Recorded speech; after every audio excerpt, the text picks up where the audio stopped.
Hello and welcome back guys. So जैसे कि हमें ड्रैगन बॉल में काफी ज्यादा पावरफुल एंड एक से बढ़कर एक ट्रांसफॉर्मेशन दिखाई गए हैं एंड मैं आपको टॉप 10 स्ट्रॉन्गेस्ट ट्रांसफॉर्मेशन के बारे में बताने वाला हूं। सो वीडियो काफी इंटरेस्टिंग होने वाला है, इसलिए एंड तक जरूर वॉच करना। सो बिना किसी देरी के let's begin the video. Number 10 super Saiyan God transformation. Dragon ball universe में एक नए सुपर सैयन ट्रांसफॉर्मेशन का आइडिया कुछ ऐसा था जिसने फैंस को सरप्राइज कर दिया था और आप भी इस बात से एग्री करोगे कि super Saiyan God transformation series के सैयन्स के लिए एक नए लेवल की पावर तक पहुंचने और उसे गेन करने का एक शानदार तरीका था। इस न्यू पावर लेवल के साथ गोकू गॉड और डिस्ट्रक्शन बीजेस से भी मुकाबला कर पा रहा था। ट्रांसफॉर्मेशन के इफेक्ट में फिजिकली एक पर्सन ताकतवर नहीं दिखता है, लेकिन इसका मैसिव पावर बूस्ट इसके खराब इंप्रेशन की भरपाई कर देता है एंड ये काफी पावरफुल गॉड लेवल ट्रांसफॉर्मेशन था।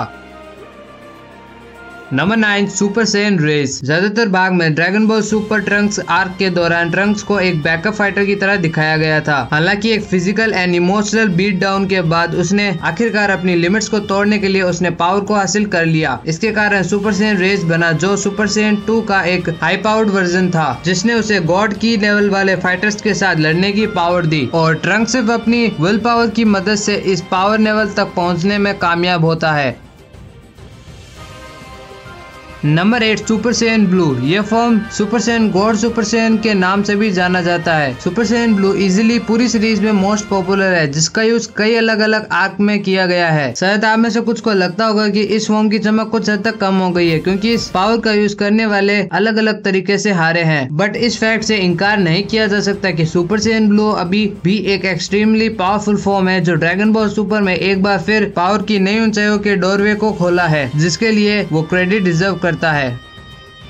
Number 7 orange Piccolo. Dragon Ball super hero ने गोकू और वेजिटा के अलावा दूसरे कैरेक्टर्स पर स्पॉटलाइट डालने का एक शानदार काम किया है। इस मूवी ने पिकलो और गोहान को रेड रिबन आर्मी के अगेंस्ट चमकने का मौका दिया है। इस मूवी में पिकलो अपनी पोटेंशियल को अनलॉक करने की इच्छा रखता है, जो उसे और भी स्ट्रॉन्ग बनाता है। इसके साथ सैंडोर ने पिकलो को एक पावर अप भी दिया जिससे वो ऑरेंज पिकलो में बदल सके। इस ट्रांसफॉर्मेशन का power super Saiyan God level से काफी ज्यादा है।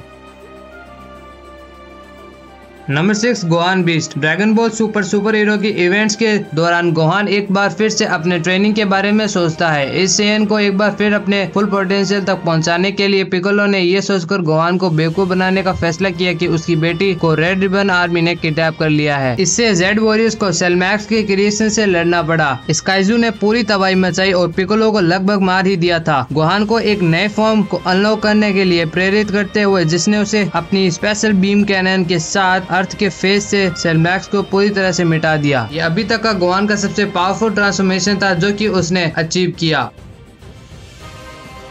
Number 5 legendary super Saiyan. Dragon Ball super Broly possibly अभी तक की सबसे बड़ी ड्रैगन बॉल मूवी है, जिसने एक पेचीदा और गलत समझा गया एंटागोनिस्ट है जो अब तक के सबसे पावरफुल ट्रांसफॉर्मेशन में से एक है। The legendary super Saiyan transformation कुछ ऐसा है जिसे ड्रैगन बॉल सुपर ने डेफिनेटली एक्सपेरिमेंट के रूप में यूज किया है। केल इसका पहला और सबसे इम्पोर्टेंट एग्जाम्पल है। हालांकि इस ट्रांसफॉर्मेशन का ट्रू पोटेंशियल ब्रोली के साथ ही देखा गया है, जो पावर के एक ऐसे लेवल पर एंड हुआ जो इतना इंटेंस था कि गोकू और वेजिटा को उसे हराने के लिए फ्यूजन डांस का सहारा लेना पड़ा।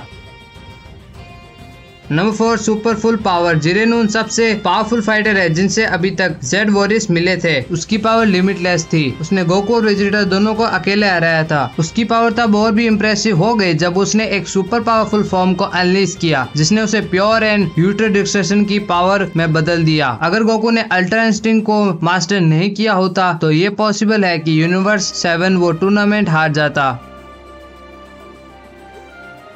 Number 3 ultra ego. Dragon Ball super के लेटेस्ट चैप्टर में वेजिटा को एक यूनिक ट्रांसफॉर्मेशन दिया जाता है। ये सभी के सैयन प्रिंस वेजिटा के लिए बहुत जरूरी था, जो अपनी शर्तों पर गोकू के अल्ट्रा इंस्टिंक्ट को सरपास करने की कोशिश कर रहा था। इसके कारण वेजिटा ने एक डिस्ट्रॉयर गॉड की पावर का टैपिंग किया और डिस्ट्रक्शन की एक नई पावर को अनलॉक कर दिया, जबकि ये फॉर्म टॉप के डिस्ट्रॉयर फॉर्म के सिमिलर लगता है। वेजिटा की पावर का अमाउंट उसके हाथ में इन्फिनिट हायर होता है।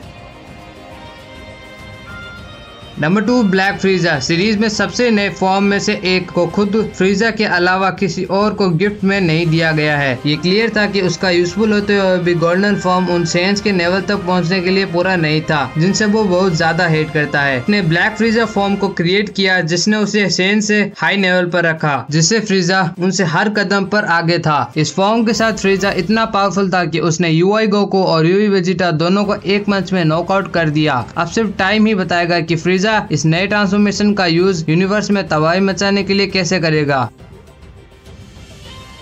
Number 1 autonomous ultra instinct. Of course ultra instinct के परफेक्ट फॉर्म को मेंशन किए बिना ड्रैगन बॉल में सबसे पावरफुल ट्रांसफॉर्मेशन के बारे में बात करना इम्पॉसिबल होगा। उसने गोकू को जिरेन को पूरी तरह से बाहर करने की पावर दी, एक फाइटर जिसकी पावर अनमैचेबल थी। ऑटोनमस अल्ट्रा इंस्टिंक्ट एक इनक्रेडिबल ट्रांसफॉर्मेशन है जिससे गोकू एक नेचुरल फाइटर बन पाता है, जिसकी इंस्टिंक्ट इतनी बड़ी हद तक होंड थी कि उसे बैटल में जाने से पहले 2 बार सोचने की भी जरूरत नहीं थी। हम केवल इस उम्मीद में वेट कर सकते हैं कि गोकू फाइनली अपनी स्टोरी के अगले चैप्टर में इस फॉर्म को मास्टर कर लेगा।